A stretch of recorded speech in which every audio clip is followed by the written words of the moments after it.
Welcome in this Monday edition, Oxford Exxon Podcast. Glad to be back with you here today. Normal week of shows. We've got a pretty packed show today. Men's and women's NCAA tournaments. Ole Miss women knocking off number one seed Stanford last night, 51-49. They're at Maples Pavilion in Palo Alto. They now advance to the Sweet 16, first time since 2007, facing the winner of Louisville and Texas here in a few days in Seattle for that one. Number 2 seed Iowa still alive in the bracket as well. So anyway, we'll talk about that. Got again men's as well down to the Sweet 16. Some SEC teams still alive: Arkansas, Tennessee, Alabama.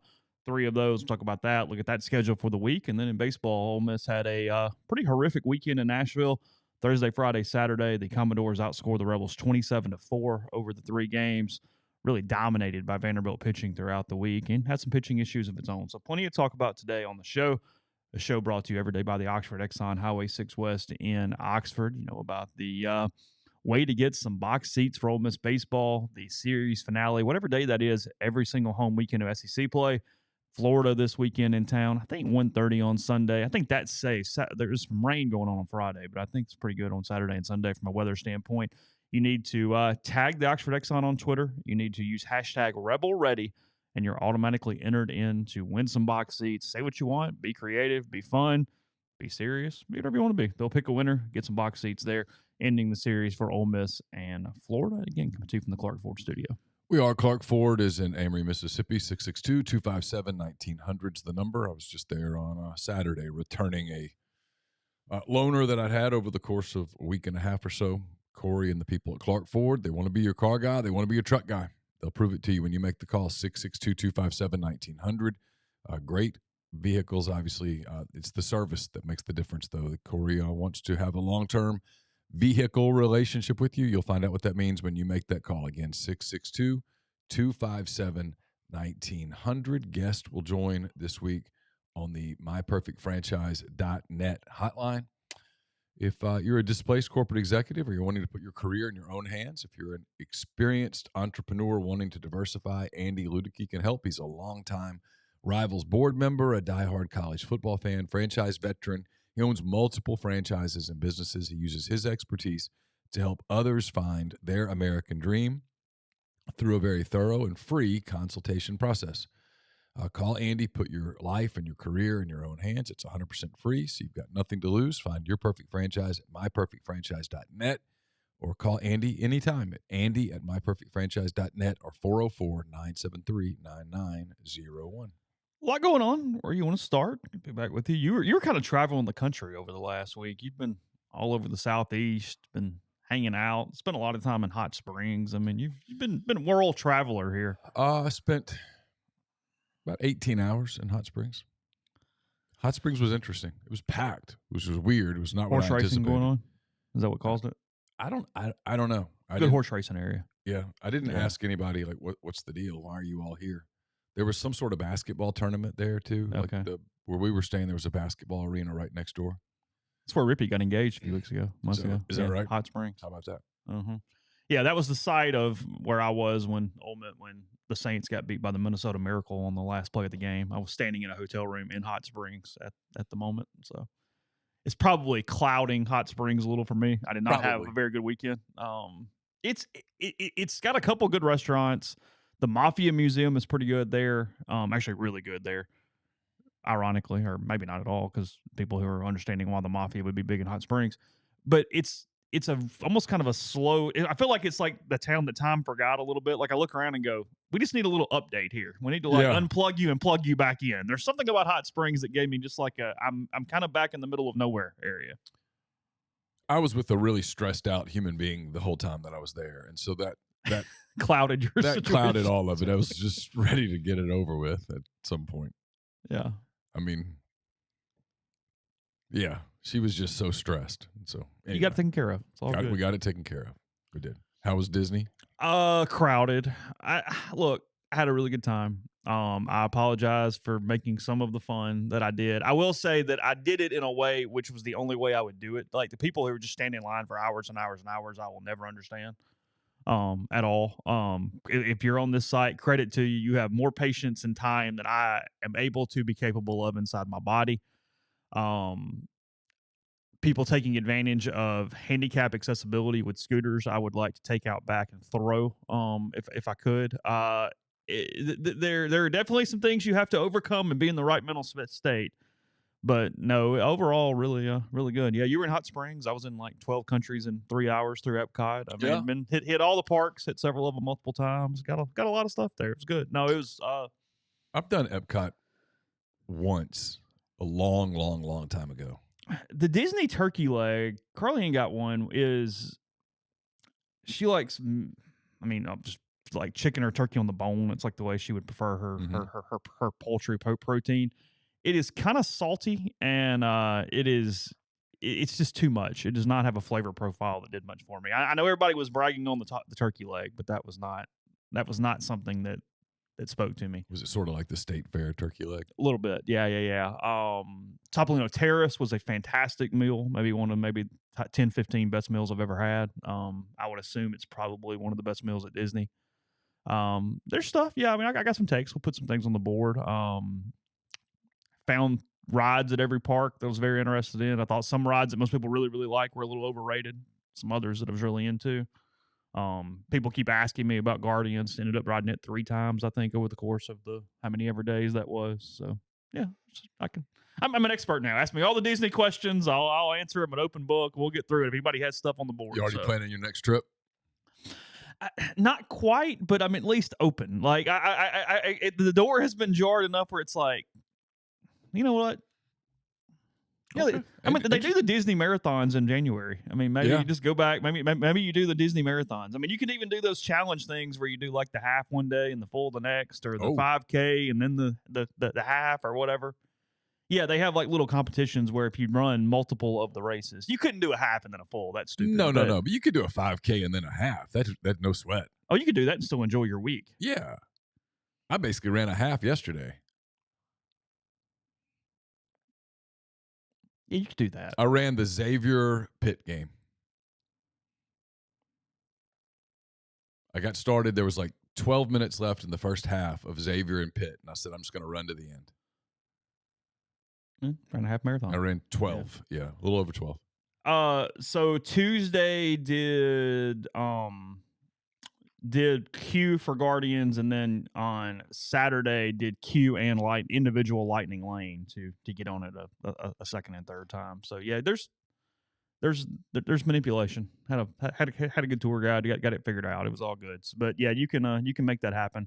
Yes, missed Tron by a couple days. They're doing a soft opening starting today on that, but left on Saturday. So anyway, yeah. Take your questions in the stream on the board, wherever we'll talk about that. Or sports wise, what do you want to talk about? Up to you. I watched a ton. You watched more baseball than I did. I watched men's basketball all day. I was like, I'm just going to sit here. I'm tired. I'm taking the day. Other than some exercise in the middle of the day, I did nothing but watch men's basketball for the most part. Starting on Thursday, I did exactly what I told everybody I was going to do. I waited till the start of SEC play, and it started on Thursday, and I watched. Did I watch everyone?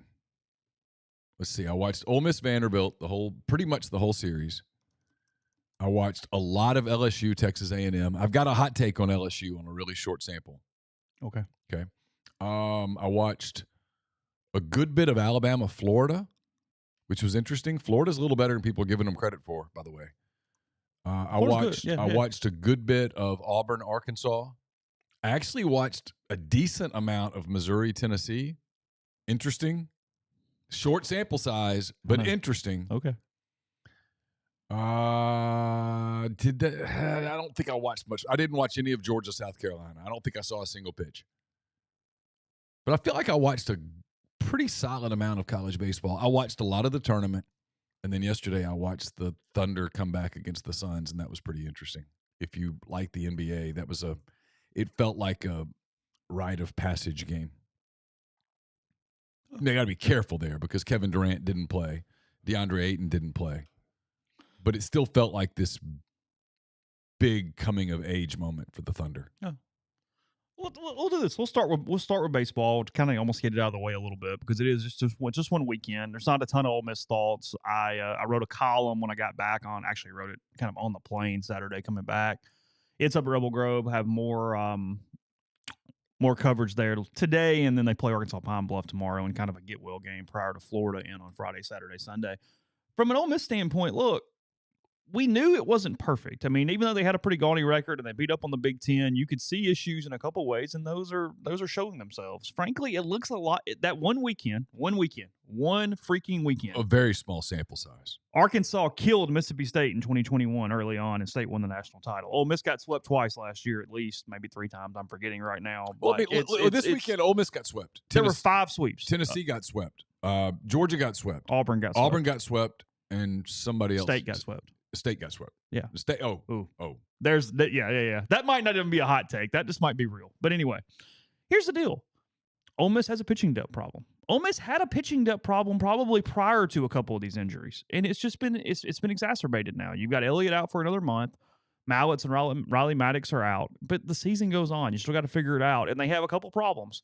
They have no one who you know for sure is going to take the ball and get into a third time through the order. It doesn't exist. So when that happens, because look, Jack Doherty can give you some good innings, but his career has shown you he's very rarely going to get into the 6th and 7th. He's never gotten into the 7th that I'm aware of off the top of my head. In an ideal setting, he's a reliever. His best spot is a multi-inning, high-leverage reliever. That is his role if everything else is set up perfectly. Yes. So here's the deal with that, is that means tons of bullpen arms have to pitch because Saulnier's not ready to go 7-8 every night yet. You've got to help him a little bit. Rivas has been okay. He had one inning where command kind of got at him, and that hurt for the most part. So look, they have a pitching problem. Ole Miss won the national title last year. They get all the credit for this. This is a credit to Mike Bianco. They won 10 postseason games. Hunter Elliott and Dylan DeLucia started 8 of those 10 games. Mm-hmm. The other 2, they scored 20-something runs against Arizona, and Doherty was dominant for 5 innings against Oklahoma. Mm-hmm. That's their wins, and that's not criticizing or minimizing. That's saying, look, it wasn't like this plethora, or not plethora because that'd be too many, but this abundance of arms that go out and win a bunch of games.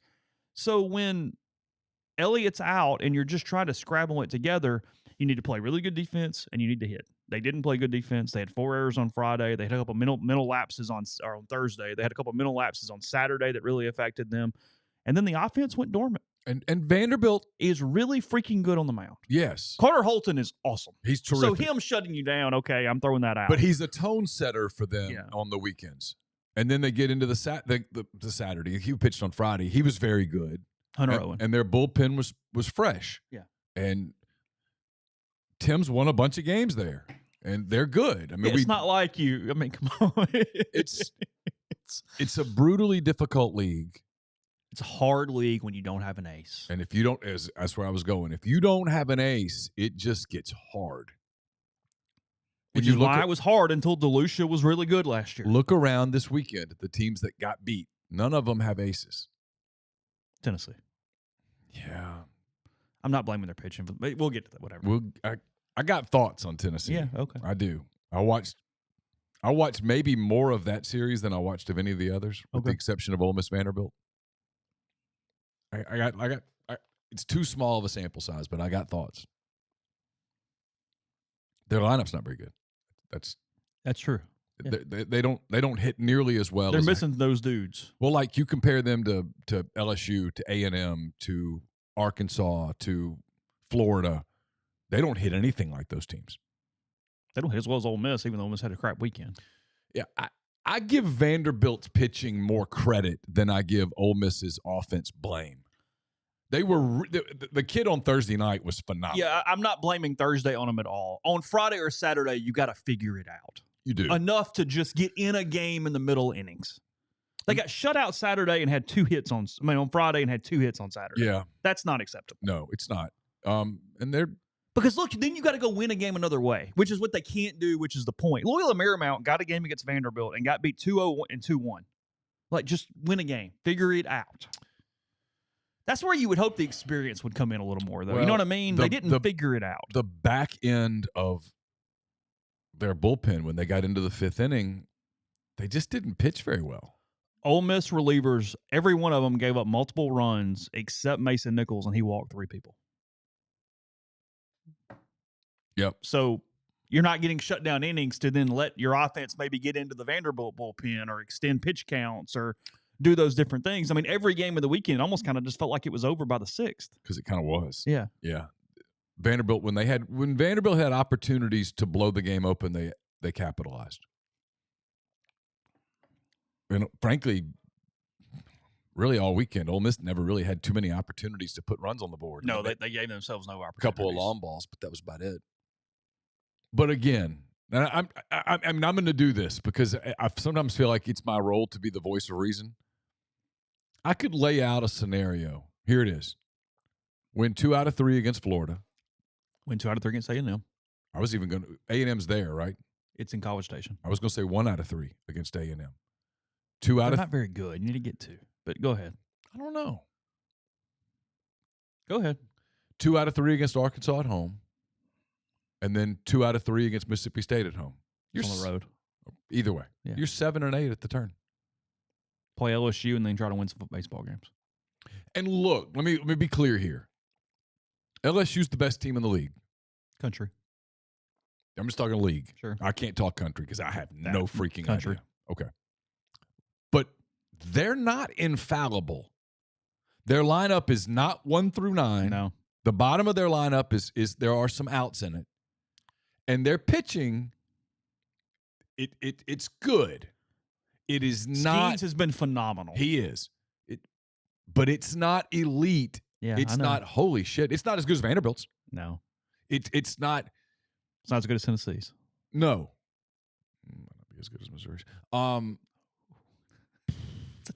Okay, go ahead. It's good. All right. But you can score on them. A&M scored on them. A&M was in a couple of those games where they just couldn't get outs. Yeah. A&M's pitching is kind of mediocre at the top. Yeah. Detmer is so inconsistent, you don't know what you're getting. Yeah. But I'm not ready to go LSU's this 26-4 team in the league. Like, I don't think they are. They do not look like Tennessee looked last year. No. Where you went, oh, God, I don't know where it is. Now, in a postseason where you've got the 2 starters and you've got the top of the lineup, they're dangerous. I mean, if you told me LSU wins the national title, I'm not even a little surprised. Yeah, it feels Ole Missy from last year where you go, hey, you got to beat one of those dudes, and that's hard to do. But they're not going 26-4, 25-5. I mean, they're not. They're not sweeping a bunch of people. They're going to win a whole bunch of series 2 out of 3. My opinion. That's based on one weekend. I watched them a little bit in the non-con. I would set their over-under at 20 wins. Could they get to 21-9? Could they get to 19-11? I don't think they're any worse than 18-12, and I don't think they're any better than 22-8. That's fair. 20 would be if you made the over-under 19.5. I'd have to stare at it for a while. Mm-hmm. They're solid.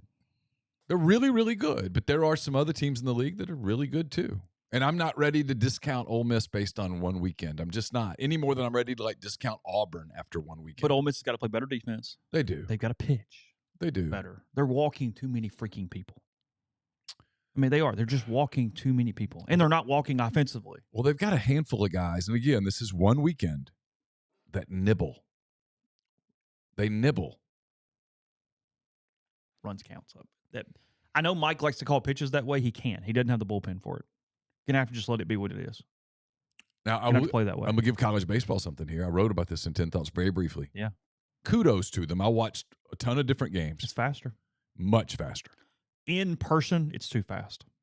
That's my hot take. In person, there's no flow. There's no on TV. They never let the game breathe in person. You look up and it's like it's almost in a hurry. Well, I'll give you an example. Yesterday, I was watching Tennessee, Missouri, and I'd flipped over to Arkansas, Auburn.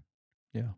And I flipped over to Arkansas, Auburn. I flipped back to Tennessee, Missouri. And when that first game ended, they had to finish a game before they played the second game. Yeah. So I flipped back over after Missouri finished that game off. I flipped back over to Auburn and Arkansas. I was like, holy shit, they're in the 6th inning?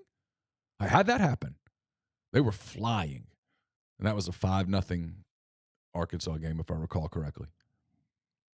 Those games move. Yes. I give credit to from a TV standpoint, it's probably going to make TV at least consider picking up more of it. Yeah, you build prospects, you build teams with recognizable uniforms, and you Well, get a quicker game. compared to the World Baseball Classic, which I watched some of last night, where the rules aren't in yet. Like, they're operating on the old rules, and that game took forever. Yeah. We'll go around the league a little bit. Neal has thoughts on that. We'll talk about that in 1 second. We'll tell you about the Ole Miss Athletics Foundation, sponsor of the podcast. The 2023 football season be here before you know it. Season ticket renewals are due March 31st. You can renew now by logging onto your account on OleMissTix.com or calling the Ole Miss ticket office at 662-915-7159. And remember, excitement's building around Ole Miss basketball. The Ole Miss ticket office for basketball currently accepting season ticket orders for men's and women's basketball. Submit those orders today. Again, 915-7159, OleMissTix.com. Current season ticket holders can renew starting July 1st. Walk On Sports Bistro puts everything they've got into bringing you game day with the taste of Louisiana. Dig into their mouth-watering, made-from-scratch Louisiana cuisine, po' boys, gumbo, voodoo shrimp, plus fan favorites like juicy burgers, fresh salads, all in front of 70-plus TVs, 40-plus ice-cold beers on tap. You can order online at walkons.com or on their convenient Walk-Ons app. If you're coming up this weekend for baseball, stop by the Walk-Ons in Oxford, please. It'd be great. Watch some NCAA Tournament. Whatever the case may be, if you're in the Jackson area, stop by the Walk-Ons in Ridgeland. The College Corner is your one-stop Rebel Shop. 2 locations in the Jackson area. In Ridgeland, it's next to Fleet Feet. In Flowood, it's next to Half Shell. If you don't live in Jackson, okay, go to collegecornerstore.com. Plus, you can find them on Facebook and Instagram. They have the largest selection of Rebel gear in central Mississippi. We're brought to you by Comer Heating and Air, Southern Air Conditioning and Heating. It's cold outside today, but it will be warm before you know it. You want to make sure that AC is ready to roll. Get in touch with the people at Comer and Southern. They'll come check it out. Different names, same great products, same great people, same services. If you live in Oxford, Tupelo, Batesville, that area, call Comer, 662-801-1777. If you live in Hernando, Memphis, South Haven, that area, call the people at Southern, 662-429-4429. A-Stock Auctions is a Nashville-based online auction company with the mission to provide customers the power to name their price. All items at A-Stock start at just $1. That's right. Every item starts at $1. Shop now at astock.bid. Download their app. Name your price on thousands of items from big-name retailers. A-Stock Auctions has multiple locations around Nashville that offer local pickups, so don't miss out. If you want it, bid it, win it. And we're brought to you by Solutions RX. It's a probiotic multivitamin supplement company created by Ole Miss Pharmacy alum Chris Corneliuson. It's pharmaceutical grade. It's manufactured right here inside Mississippi. If you take diabetes medication, high blood pressure meds, or cholesterol meds, they typically cause side effects like muscle pain, brain fog, energy loss due to a depletion of minerals and vitamins in the body. But Chris formulated a product called Prescription Support, puts those vitamins back into the body, helps with side effects, helps you stay more compliant in taking your medications, helps you stay healthy over the long term. SolutionsRx.com, promo code OEP at checkout, and get 10% off of your first order. Podcast also brought to you by Johnson Hill Creamery, johnsonhillcreamery.com. They were closed for spring break. They're back tomorrow. Go to the website. You can order lots of things right there online. Go to their Instagram page. It's just Johnson Hill Creamery, 662-419-9201. They're off Molly Bar on White Oak Lane. Again, charcuterie, local cheeses they make in-house, catering, grazing tables, and so much more. We'll have more things about their menu here soon. But again, that's Johnson Hill Creamery, back open tomorrow, 662-419-9201. Bless you. This podcast, we don't have a dump button. I was kind of searching for there. By the way, football media ops start tomorrow for spring football. We'll get some football tomorrow on the show for that. So yeah, you mentioned it. 5 sweeps this week. Arkansas 3-0 over Auburn. LSU takes 2 out of 3 from Texas A&M. Alabama plays okay, losing 2 out of 3 to Florida. That was not the worst situation for them down in Gainesville over the weekend. Ole Miss swept by Vanderbilt. State swept by Kentucky. And then Tennessee swept by Missouri. At least the most surprising result of the weekend in that one. And then if I'm forgetting something, I don't guess. South Carolina sweeps Georgia. Yeah, Georgia's bad. Georgia's not good. South Carolina's okay. Sure. They're NCAA-ish, probably. Sure. So the one thing that's not a hot take is that Mississippi State is in deep trouble. I think that is very more than fair. I think that's more than fair. I think that's just true at this point. I mean, they're 13-8 overall. 0-3 in the league. They haven't played some crazy schedule by any means to this point. Well, not only did they lose, they got whipped. They can't pitch. Kentucky beats them 6-5, 12-3, 17-3. Mm-hmm. Kentucky, who's one of the worst teams in the league. Yep. Kentucky's not good. Yep. I mean, you look at what State's done, and I mean, there's just not much there. Lamonis isn't going to get fired at the end of the season, but it's where you raise your hand and have questions and go, are we hanging on here simply because he had a really hot month? What are we doing? What does this look like? Because it doesn't. Did they go 8-22 last year? Yeah, something like that. It was 8 or 9. I mean, I do wonder what happens if you repeat that. State, who has given them every resource imaginable, everything. They have an easier scholarship situation than Ole Miss. They built this huge park that's great. Like, he has every resource there inside there. They recruit nationally because they are at least a national brand in baseball. Mm-hmm. I mean, it's a job where you should not be this bad at all, and they're looking at a second straight year of that being the case. Wonder.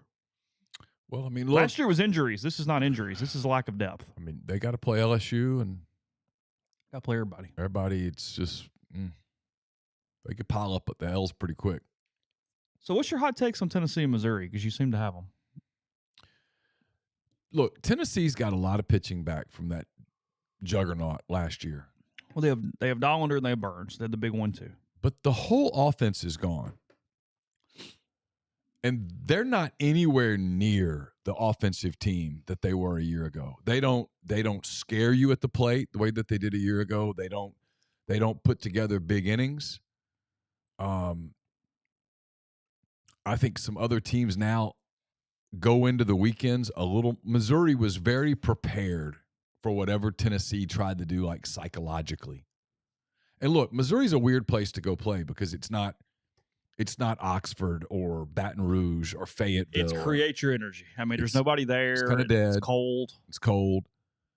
But Missouri pitched it pretty well. They did. And they hit it pretty well all weekend. They were able to win games. And they didn't feel fluky. I didn't watch, again, 3 games, small sample size. I saw multiple SEC teams that I would say are better than Tennessee. Here's the deal with Missouri. We always discount them because they're Missouri in baseball. They don't care anywhere near what everybody else cares.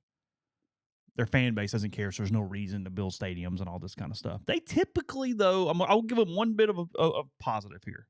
They typically find some pitching. Missouri does typically pitch pretty well. They pitched well over the weekend. They don't necessarily hit typically, but they pitch. Well, they can win games because I look blind resumes.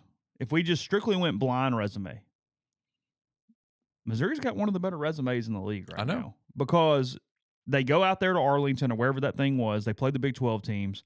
They beat Texas. They beat TCU. They lose a 2-run game to Oklahoma State. Okay, whatever. Sure. Don't care. They take 3 of 4 from FIU. They win a bunch of games against bad teams. They've got an eyesore of a loss to New Jersey Institute of Technology. But that's not even as bad as a SWAC loss. Like that, I actually looked them up the other day. Their RPI last year was like 190. It's not good, don't get me wrong, but it's not killing you. No. And then they swept Tennessee. 9-1, 7-4, 7-1. Only one game even remotely close. Well, and the 7-4 game was 7-2 going into the last inning, and Tennessee hit the right fielder, or maybe the right fielder, it might have been the center fielder, dropped a ball. The wind kind of carried it a little bit, and he threw him off, and he dropped it. That led to another run scoring, and then they hit a home run. Okay.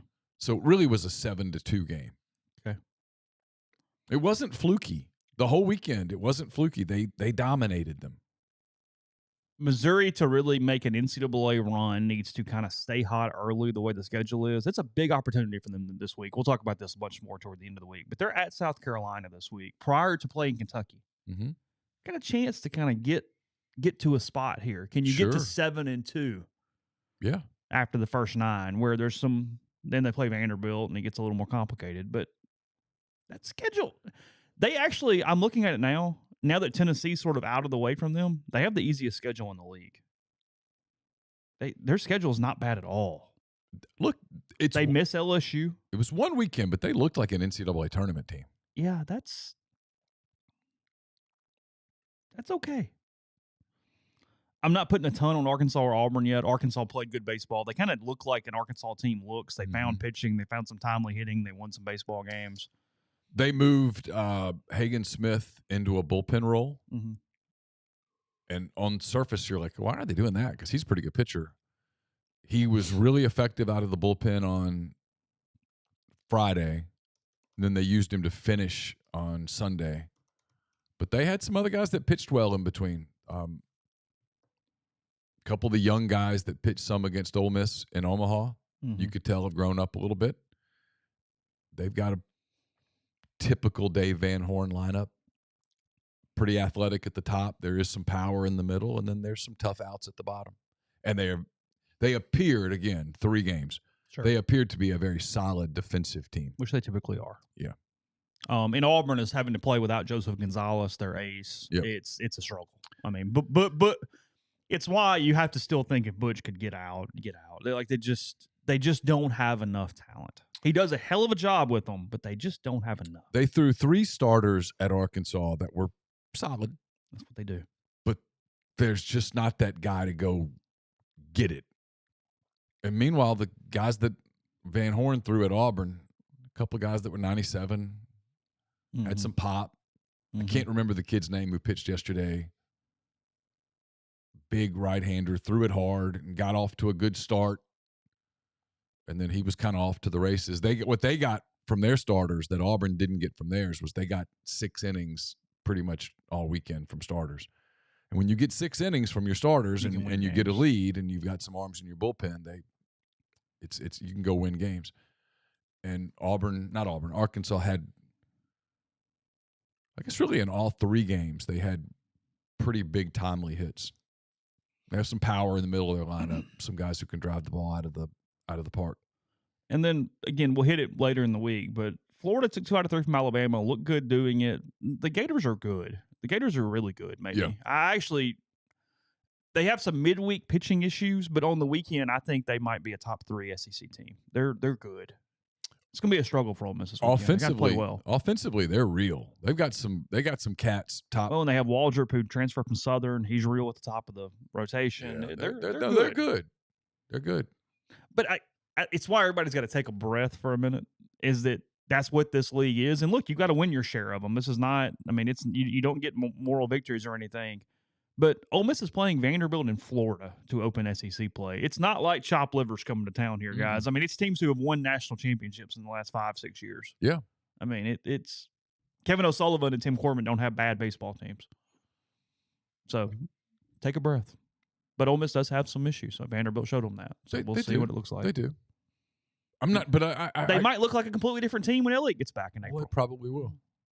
You have an ace all of a sudden. And then if you add Maddox to the bullpen and suddenly maybe you're cooking with gas. I don't know. Maybe your bullpen's a little fresher and gives you a shot. And who knows?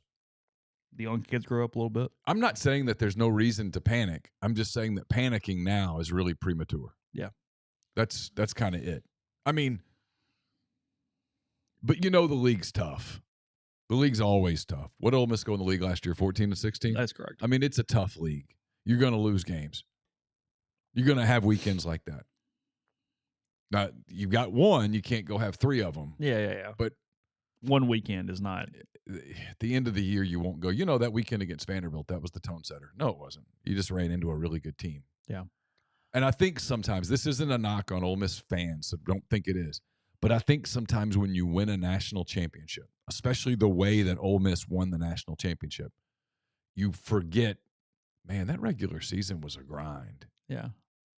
All you remember was that postseason where you just caught fire and you had the 2 arms that you just rode and the offense got super hot.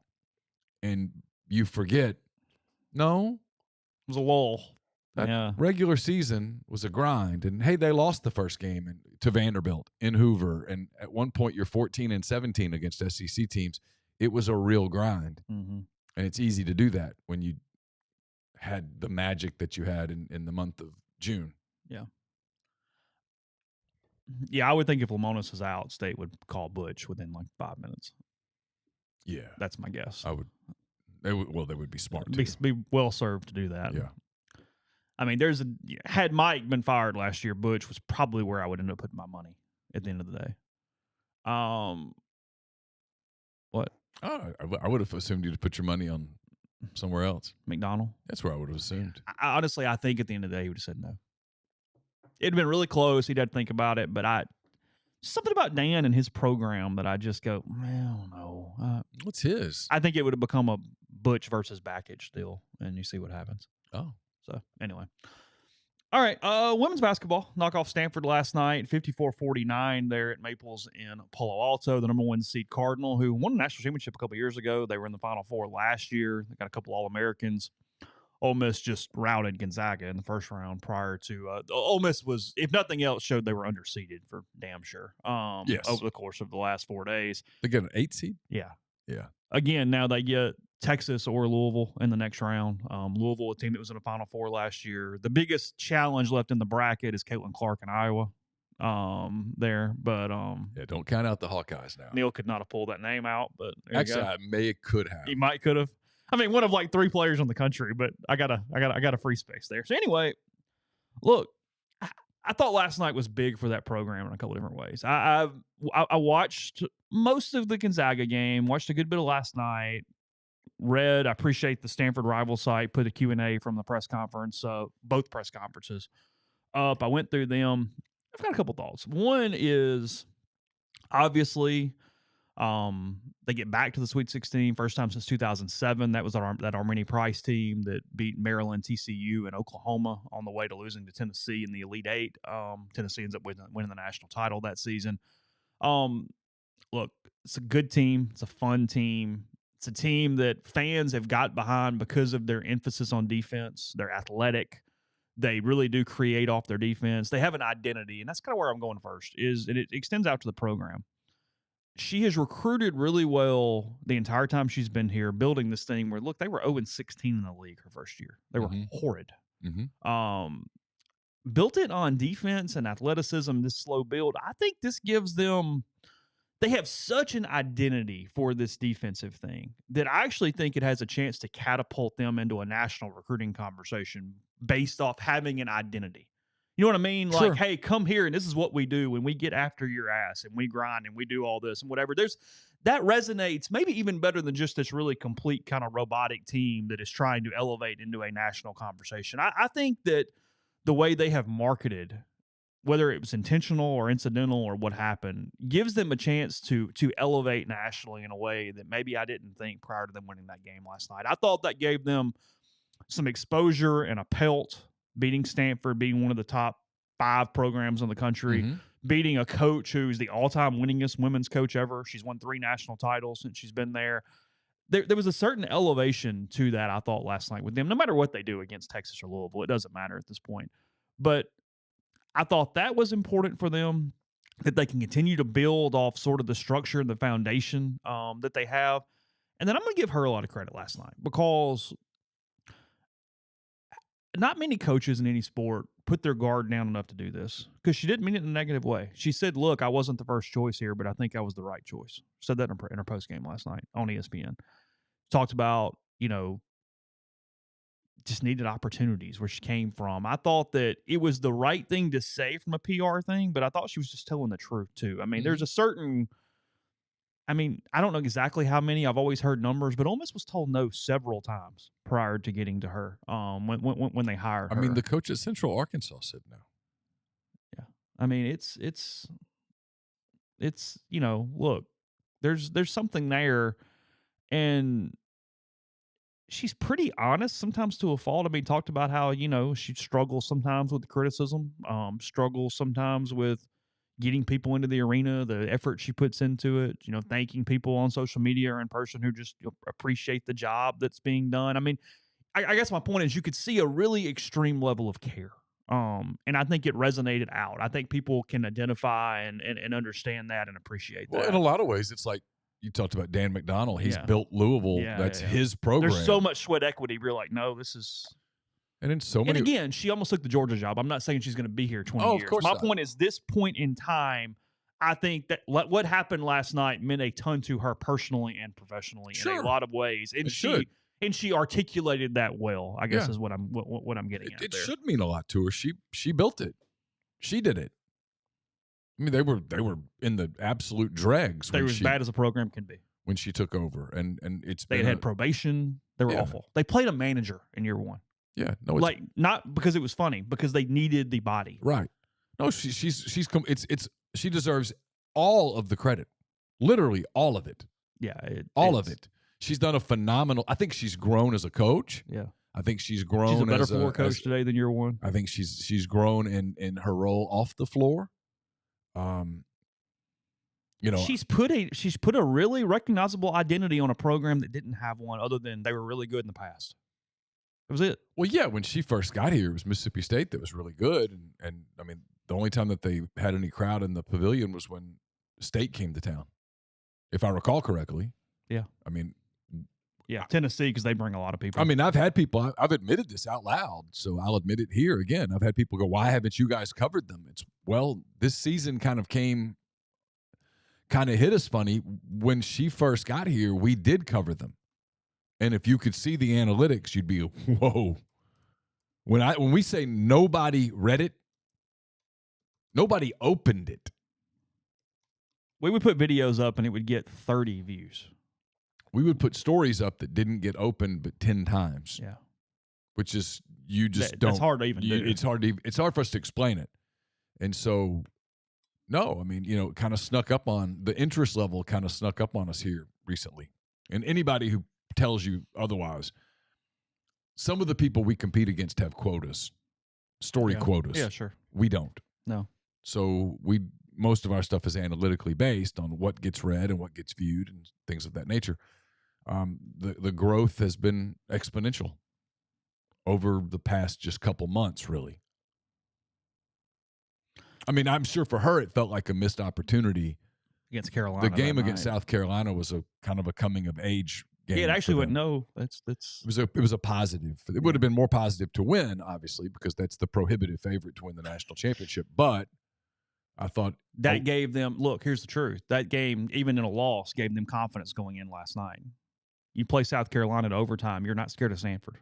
You're not worried about Stanford, because I had no idea how the game was going to play out. I'm not going to even pretend to be even somewhat of an expert on this women's basketball team, because I'm not. However, what did happen, because you could see this, because you see this happen a lot. Coaches watch film and they can't convince their players to lock in. And that's what happened partly with Stanford. Ole Miss took it to them energy-wise, aggression. Their physicality was much more. I mean, they dominated that game from a physical standpoint. The coach was expecting it, my point, was the pregame press conference. She kept going, no, I've got a problem. This is not interesting. Like, I need my players to focus here. And they saw an 8 seed and they saw Ole Miss. I went, okay. I noticed before the game started. Now, look, she doesn't look like she's ever a barrel of fun.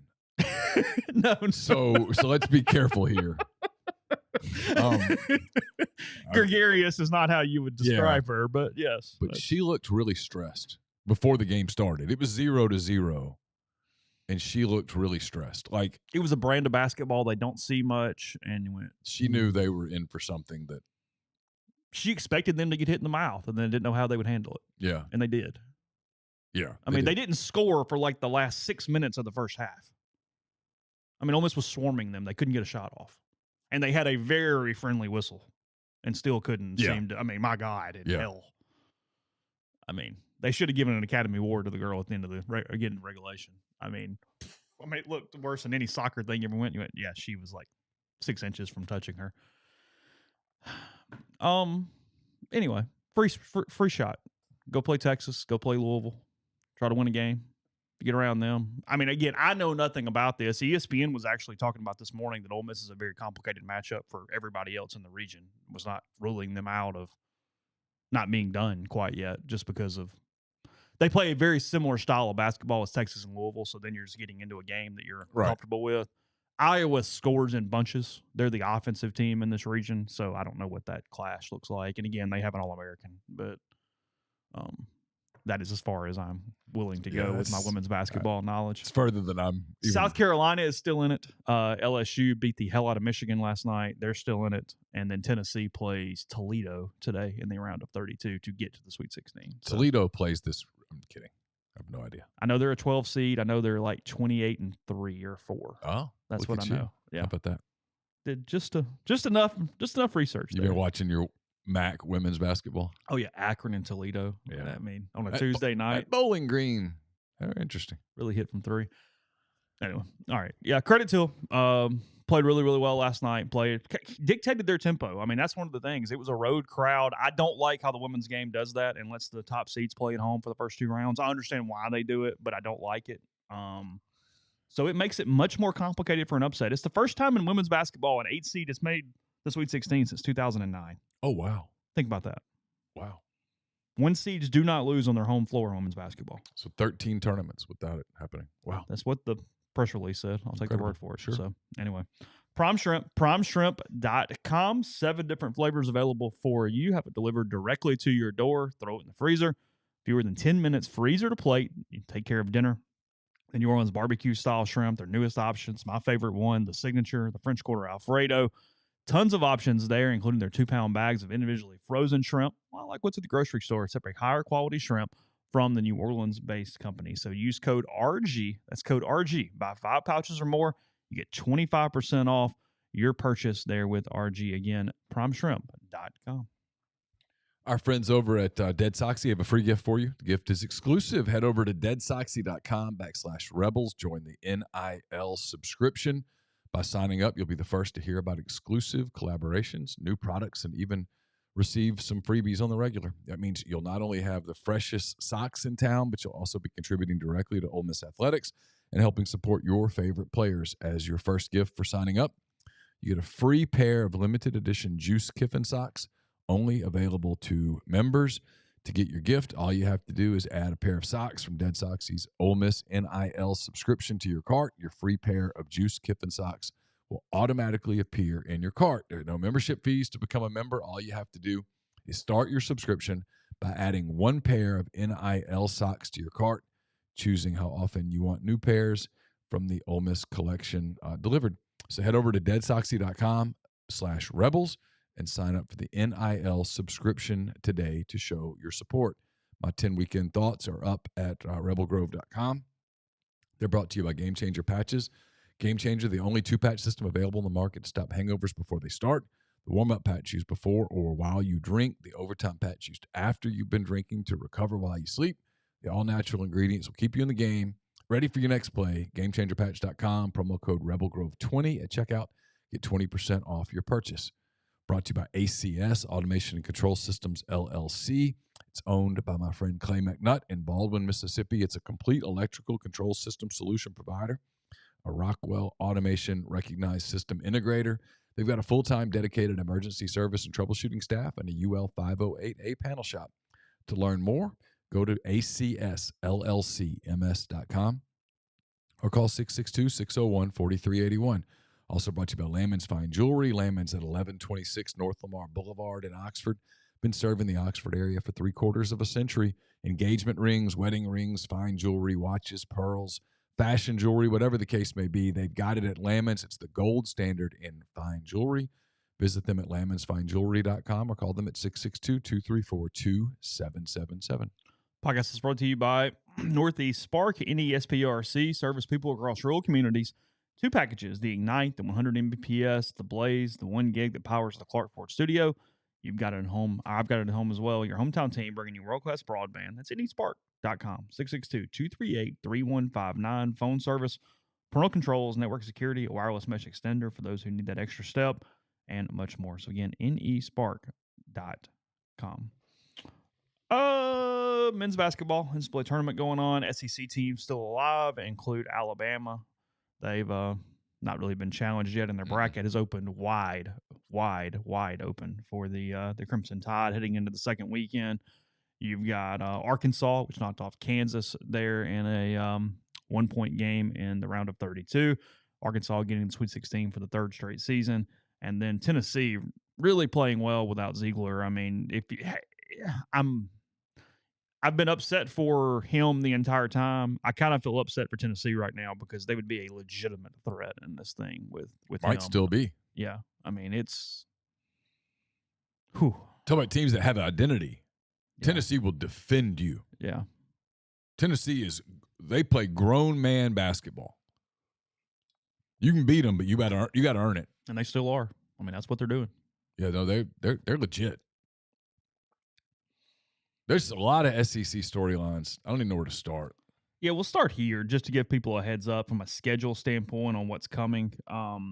So Thursday, again, Sweet 16, Thursday, number 3, Kansas State, number 7, Michigan State. Michigan State knocking off 2-seed Marquette yesterday. Kansas State disposing of Kentucky in a game that was incredibly good and incredibly close until late. And then Kansas State hit a couple more shots and pulled away. I have no real rooting interest in this. I couldn't even pick Manhattan, Kansas off a map. But I've been pulling for Keontae Johnson so much all season to where I kind of find myself a Kansas State fan in this tournament. And the little 5'8" guard. Yeah, dude's a stud. I don't even really necessarily know why, but I'm so happy for the former Florida player to be playing basketball at a high level that the entire season when I would watch the Big 12 just on a random Tuesday night, I found myself pulling for Kansas State, and I still am. You know, Kentucky played well yesterday. They played well. But they're not a juggernaut anymore. No, they're not. They're not. Their bench was horrid yesterday. They're not as talented. They had that one kid who went 0 for 12 from 3 at one point yesterday. Was that Toppin? I think it was Toppin. Kansas State was better. I mean, people kind of gave Jerome Tang heck out of it yesterday, but he had the quote where he goes, "We had more dudes." They did. They had more dudes. He goes, "All those dudes from the past, they don't play." Yeah. John Wall wasn't walking through that door yesterday. God, Mike White's got to watch Keontae and go, "Oh, come on!" That it changed the entire changed the trajectory of everything for him in Gainesville. Yeah, they were really fun though. They of all the teams, they were kind of maybe the most fun one to watch. They are fun. Yeah. Oh, they are. They're really fun. Their brand of basketball is real. I kind of said that out loud yesterday, watching them, not even talking to anybody. I was like, "This is fun. Like they're fun." The tournament's fun. The tournament's fun. It's. If you're not in the tournament, you're missing out. Number 4, UConn. Number 8, Arkansas. CBS 7:15 on Thursday. UConn has been an underrated team. You're giving Eastern times, by the way. It's a 6:15. 6:15. The 5:30, 6:15. Right. Okay. There we go. UConn's loaded. The big guys is a beast in the middle, and they've got some shooters.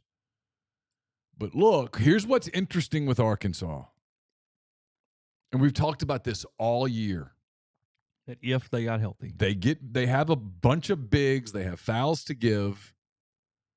What Arkansas has is they have 2 guys. Walsh, who suddenly has figured it out defensively, and Anthony Black, where you have length and athleticism who can shut down wings. What Arkansas did to Grady Dick, I don't know how much Kansas basketball you've watched this year. I've watched him a little bit, but that's been about it. Well, I live in a house with someone who is obsessed with the NBA draft.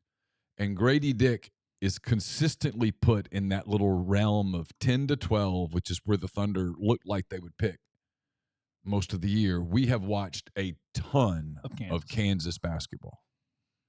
And so much of their offense is built around his threat as a shooter because he can really shoot it. And he'll knock down big buckets. He'll get hot. He'll hit 2 or 3 in a row, blow a game open. That's kind of who they are. He didn't ever get going against Arkansas. And late in that game, he was a non-factor. He disappeared. Well, he disappeared because Anthony Black took him away. Now, Connecticut's different because they've got that big inside, and Sonogo, I think is his name, who's just a monster. I mean, he is so effective, I should say, on both ends of the floor. But Arkansas's got a shot against UConn. And if they beat UConn, after that it's Gonzaga and UCLA. I mean, that bracket's wide open. I mean, Gonzaga did win last night? Yeah, Gonzaga beat TCU by 3 or 4. Okay. UCLA's a good team, a real solid team. They're my pick in the Final Four, but you don't watch. They're banged up. You don't watch UCLA and go, "Oh yeah." They were maybe the 1 or 2 favorite if they hadn't had that injury like 3 weeks ago. Ooh, Grady Dick better than Josh Giddey. I disagree completely. Couldn't disagree more strongly. We could have a long talk about that. Having watched Josh Giddey in person about 9 days ago, I disagree 1,000%. strongly disagree. Now, Grady Dick's a better shooter than Josh Giddey, but Josh Giddey does so many things on the floor that impact a game. I didn't mean to get distracted. We could have a Thunder conversation after watching them in person. Look, it's wide open. It's an interesting game. I think I would pick UConn. I don't know what the line is. I did pick UConn in 10 thoughts. But if you told me Arkansas won, and at some point we got to talk about Eric Musselman in the month of March. He's now won 8 NCAA tournament games in the last 3 years. Is that right? He's a hell of a basketball coach. What he does, it's a compliment, not even a backhanded compliment. Look, the shirt thing was stupid. It was. It's beyond. It's juvenile, frankly. Yes. Most people would get crucified more than he got crucified for it. But I'll tell you this. So it's kind of a credit to him. Well, he did it at Nevada, too. It's his thing. It's weird. I don't like it. It's dumb. What I did like about it, not to interrupt your thought, what I did like about his team, about their post game, what struck me was when he said that about Devo Davis. Devo Davis broke down. That team has been through just bad loss after bad loss after bad loss after bad loss. They lost Brazil at the beginning of the season. Probably their best three-point shooter, a 6'10" guy who was. If you put Brazil on this team right now, they're a rolling ball of butcher knives, and they just kind of stuck with it. And to get that win over Kansas like that was this moment where he goes, "Hey, look, we're getting better. We're one of the few teams that can honestly say we're getting better right now." They're definitely getting better. And yeah, look, I you can't call it tradition. It's a dumb thing. But beyond that, here's what the way he markets his program, here's what I think coaches can learn from him, is I think this is coaches and athletics directors. They don't focus on their own constituents enough. They worry about what the outside world thinks of them so damn much to where, hey, we can't do this, or we got to ask permission for this, or hey, that kind of looks whatever. At the end of the day, what you're trying to do is win games in whatever sport you're doing. You're trying to run your athletic department in whatever you're doing, and you're trying to get money and participation from your fans. Yes. That's all that matters. Yep. So if your fans are happy, none of the other shit matters. Absolutely. If everybody makes fun of it, who cares? If the conference doesn't like it, who gives a shit? Like, at the end of the day, it's about your people. Absolutely. And I don't feel like ADs and coaches do that enough. There's I feel like question. They're constantly concerned about all this other stuff. If my people are good, I'm good. Eric Musselman's judge and jury is Arkansas. That's it. And they love him. Big say, I bet when you go over to hogbeat.com or whatever, and they're in good shape. They love him. I mean, winning in March is fun. Look at people talk about women's basketball at Ole Miss right now. Yeah. You were not talking about women's basketball this time last year. No. Winning in March is fun. And they've gotten big wins now. They beat Gonzaga last year. They beat Kansas. Again, if they don't win on Thursday, it's 3 straight trips to the Sweet 16. And if they do win on Thursday, that's 3 straight trips to the Elite Eight. Oh, really? Yeah. They went to the Elite Eight the last 2 years. Lost to Baylor. And then last year they lost to I don't remember. Who beat them last year? I can't recall. Duke. Okay. I don't remember. So I mean they've pushed the envelope. And they're in Vegas Thursday night, playing in the Sweet 16, and their crowd loves him. And he's recruiting well. He's recruiting in the transfer portal really well. I mean, yeah, people are going to get obsessed with, I don't like this guy because he does that. Doesn't matter. It's kind of like how Ole Miss people are about Lane Kiffin. Everybody else is like, his social media is juvenile. Yeah, but the people that he coaches for love it. Yeah, 78-69 Duke over Arkansas in the Elite Eight last year. Yeah. Boncaro was too much. They beat Vermont, New Mexico State, and Gonzaga. Yeah. And then, the other Thursday games, Tennessee against Florida Atlantic.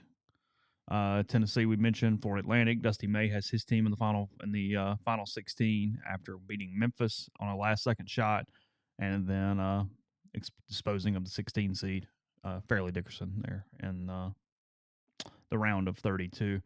UCLA and Gonzaga, a pretty prominent matchup there on Thursday night, and 8:45 Central on CBS for that one. Well, in terms of watchability, They're all watchable. Every one of these games are pretty interesting because Tennessee gets that draw. I mean, it's really interesting. Tennessee, Kansas State in an Elite Eight. Yeah, sign me up. You talk about some defense getting played. Kind of, I don't know. Got a thought. Well, let's come back because I want to get this break out of the way before we kind of close the show. Tell you about G&M Pharmacy, 662-236-2222. They deliver locally in the Oxford area, and they offer MedSync for your prescriptions the same day each month and take care of you. One trip to the pharmacy, one delivery. You have everything you need when you need it with G&M. So let them transfer your medications. Again, one call.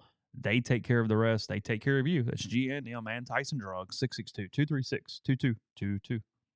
Brought to you by Pinnacle. They're based in Madison, Mississippi. They've got clients in more than 20 states, advisors in multiple states. They provide detailed, specialized investment management, financial planning, retirement planning for individuals and businesses, and much, much more. It's mypinnwealth.com, MYPINN wealth.com. We're brought to you by John Edwards, Regency Travel Incorporated in Memphis. Thinking about that summer vacation, get in touch with John. Just give him some parameters, give him a budget, let him give you some options. And know this, you don't have to live in or near Memphis to take advantage of his services. 901-494-3387 or jedwards@regencytravel.net. We're also brought to you by Opa. It's Oxford's newest Greek restaurant on the square. It's a perfect place to plan your kind of get together. Whatever the case may be, they have fabulous food, craft libations. Be a great place for a company dinner, festive party event as well. They can accommodate up to 200 guests at Opa on the square in Oxford. If you're hanging out on the square this weekend, looking for a place to watch some of the games, don't forget about Rafters Music and Food. Go in, enjoy a burger or whatever before the college crowd hits it late that night, and enjoy the NCAA tournaments of college baseball and more at Rafters. I'll have a mailbag up to you on Wednesday. It's brought to you by Whitney McNutt of Tommy Morgan Incorporated Realtors, serving you for all of your real estate needs in Oxford and Tupelo. Whitney sells condos, land, commercial, and residential family homes. You can reach her at 662-567-2573 or 662-842-3844. And we're brought to you by Service Specialist Staffing and Recruiting Agency. They've been connecting, great job opportunities to candidates since 1967. If you're on the job hunt, whether you're seeking an entry-level position or you're a seasoned professional, they have opportunities across the board: IT, engineering, dentistry, accounting, law, manufacturing, human resources. Maybe you don't even know what you're looking for. They can help you at Service Specialist. It's always free for the candidate. So give Will, Sydney, or Kelsey a call, 662-832-5138. Or check out their new and improved website, servicespecialistltd.com. Don't just accept what you see, but imagine something new. Step forward, chase after a better version of yourself. Every day, Corinth Dental is helping people reinvent themselves one smile at a time. Dr. Bubba McQueen, Dr. Jenny Beth Hendrick are devoted to restoring and enhancing the natural beauty of your smile using conservative state-of-the-art procedures, including Invisalign. These clear aligners are the virtually invisible way to improve your smile. Call Corinth Dental today. Get a no-cost digital scan of your teeth. Let them show you the way to a straighter, healthier smile. 12 months, no interest. No down payment financing is available at corinthdental.com.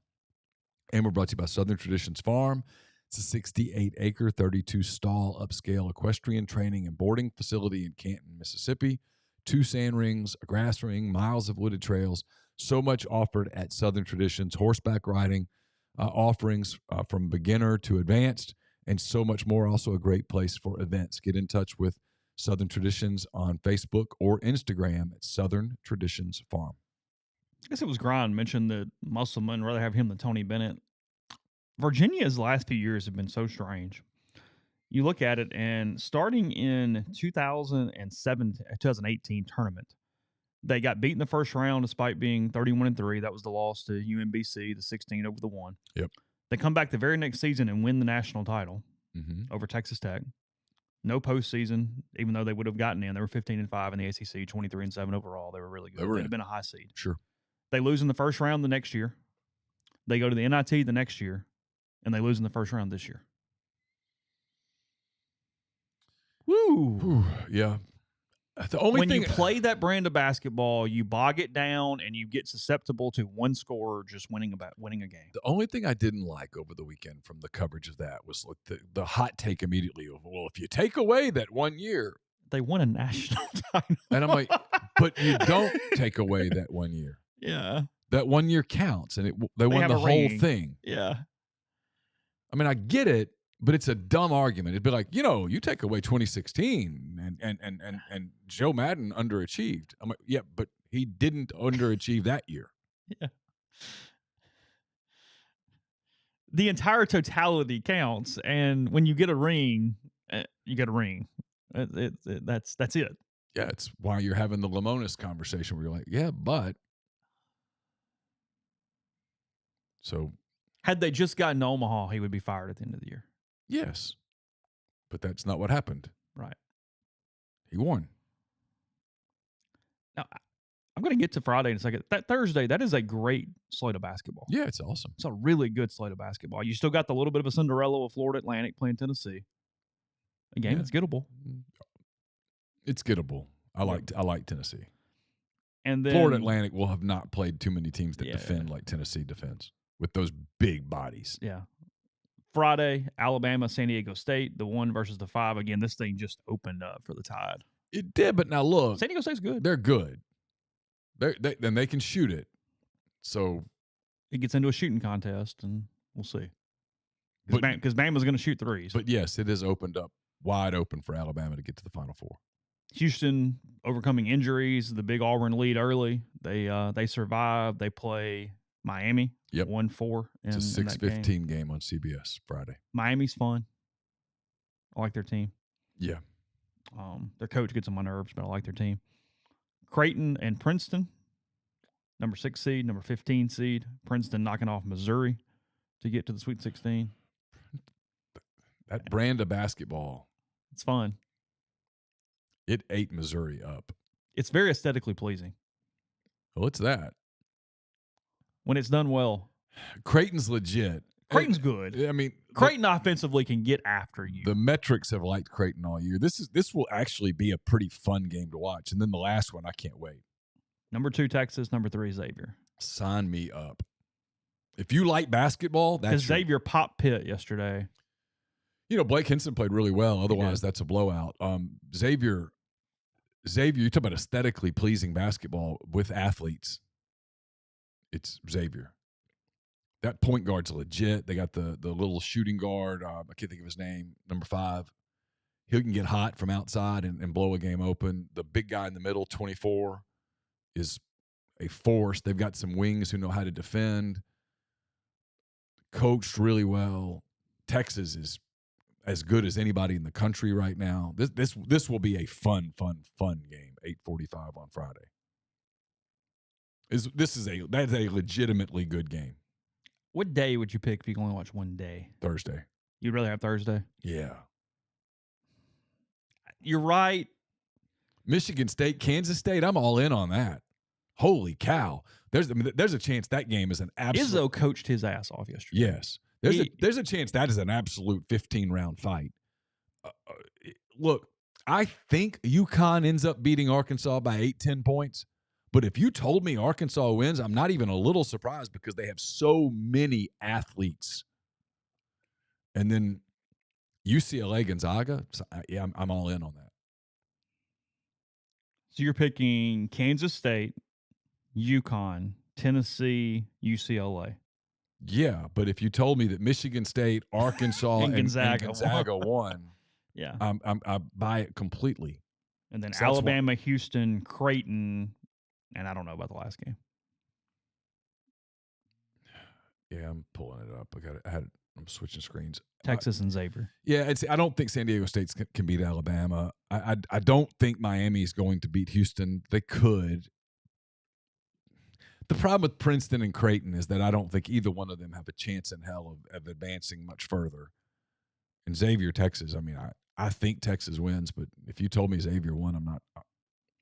It's the Sweet 16. You play good teams in the Sweet 16. It's going to be a lot of fun.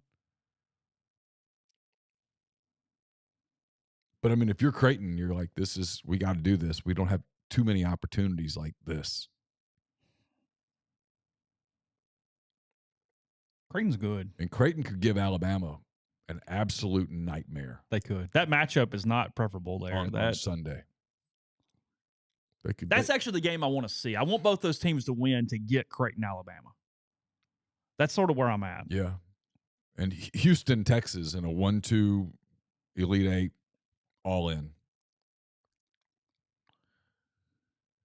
And you'd get, let's see, in the East, Tennessee against either one of those two teams would be a lot of fun. And pretty much however you get to the final in the West region is going to be a lot of fun. I mean, Arkansas, UCLA would be a great game. UConn, Gonzaga would be a great game. UConn, UCLA would be a good game. Arkansas, Gonzaga would be a rematch of last year. Probably not the game. I don't know what game few would want. He probably would prefer playing Arkansas, but Arkansas's got so many long athletes that gives his team fits. Just kind of a quick aside here. Nobody's watching because it's heads up against both tournaments, men's and women's, but the World Baseball Classic has been really good baseball. Yeah. It's been fun. I haven't watched much, but it's been fun to follow. I watched some of it last night. The U.S. is going for back-to-back titles. They play the winner of Japan and Mexico in the finals. They routed Cuba 14-2 in the semis. Yeah, Cuba was not a match for Trey Turner and Mike Trout. Yeah. There's a little too much of a Cardinal flair on the U.S. team, and I have a hard time like, hey, let's go. Go team. Like Adam Wainwright's out there, and I'm like, I can't cheer for you. I know what's on your chest, but you're Switzerland today. you know. Hey, we're going to the bullpen. Let's go, guys. Cuba does make great rum. Oh, good. It's Arenado and Goldschmidt. Oh, that's great. Where's Yachty? But no, there were some good games. Didn't Yachty manage in one of the teams or something? Yeah, Puerto Rico maybe. Did he? Yeah. It's been fun. Shohei has done Shohei things for Japan. I'm guessing that Fox would love for Japan to win tonight. Yeah, and sure. have the Shohei versus. Yeah, sure. Japan game. Yeah. I know the odds are incredibly high. But what percentage are you giving on Calipari coaching Kentucky next year? Is it 100 or is it less than 100? No, it's not 100. I don't completely rule out the Texas rumors with him at all. I don't think it's going to happen, but I'm not willing to go, oh, no, that's completely falsified. It could absolutely happen. Texas is about to run into a problem. It's not about Rodney Terry. It's about they moved on from Chris Beard, and they have spent months setting themselves up to go after Calipari, Billy Donovan. A fish. And now Rodney Terry has them playing at this super high level. And if he wins 2 more games this weekend, he's in the Final Four. And they could beat Xavier. And they could beat Houston, and they could beat Miami. Now, they could lose one of those games too, but what do you do? Do you move on from a Final Four coach? Do you move on from a Final 2 coach? What do you do if he wins it? What do you do? What if privately Billy Donovan has told people, I'll take it. Let me finish my NBA season. I'll take it. Then you hire him. I know. But you understand my point. I do. It's a weird spot Texas is in. Texas hasn't been to the Final Four in 20 years. And so he takes them, and you move on? They had no choice. I get it. Well, they did have sorry. Once they made that decision, someone had to coach the team that was inside the program. Mm-hmm. Sorry. Let's go there. Dude. Congrats to Laramie Tunsil. He is, again, the highest-paid offensive lineman in NFL history, signing a 3-year, $75 million extension in Houston. Without an agent. On Sunday, he represented himself in all negotiations. He has $50 million guaranteed, and even more credit to Laramie. That 3-year deal lets him do another deal in 3 years, still in his prime. And yet Ole Miss Hugh Freeze did not trust him to talk to media. He can negotiate. He can negotiate a $75 million deal with professional executives, but he couldn't talk to some beat writers. Hugh. And wanted to talk. Yeah, he wanted to talk.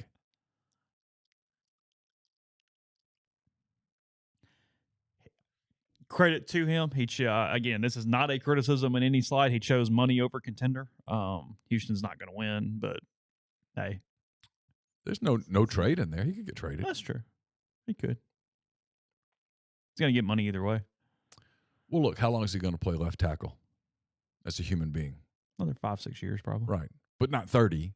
No, he took money. He's doing this contract and the next contract. He's going to be set. He was very happy. He's tweeting about it. Sure. Deserves it. He's best tackle in the league. So when Orlando Brown got that deal, he goes, okay, well, I should top that. Yeah. Okay. And the Texans said, yeah, you probably should. Here it is. Good for him. I love Larry. I've always liked, I think so. It's hard not to like there. It's fun. So, let's see. Again, spring football tomorrow, or at least, the start of spring football tomorrow as Ole Miss gets going. It's Tuesday, Thursday, and then some Saturdays. I believe is the way or every Saturday except for this Saturday. I believe is the way it's going to work. I think that's right. We do not have a set schedule yet, but that's what I was told over the weekend, so we're just going to go with that. And again, I'm looking to see if there's anything out yet. I don't see anything this morning that I can tell. Speaking of the World's Baseball Classic, by the way, Jose Altuve is undergoing surgery after injuring his thumb, and Venezuela has lost to Team USA. So the Astros have no timetable for his return. So there is that two huge injuries. Yeah, in the World Baseball Classic. Diaz blew his knee out, basically. They asked Lance about it, and he kind of shook it off and went, I would get hurt in spring training too, whatever. That's true. I mean, you're playing baseball, you're playing baseball. I mean, teams do get hurt. So he did not think it made much difference. So, all right. We'll get to it tomorrow. Again, some spring football stuff. We'll continue to look at basketball and go from there. Ole Miss women will have their opponent by the time we talk in the morning. Again, Texas and Louisville tonight. I think ESPN for that one. It's around 7, 8 o'clock for a start time on that one tonight between the Hawkeyes and the Longhorns. So glad to be back with you. Be with you tomorrow as well. So have a good day. Stay safe. We'll talk to you then.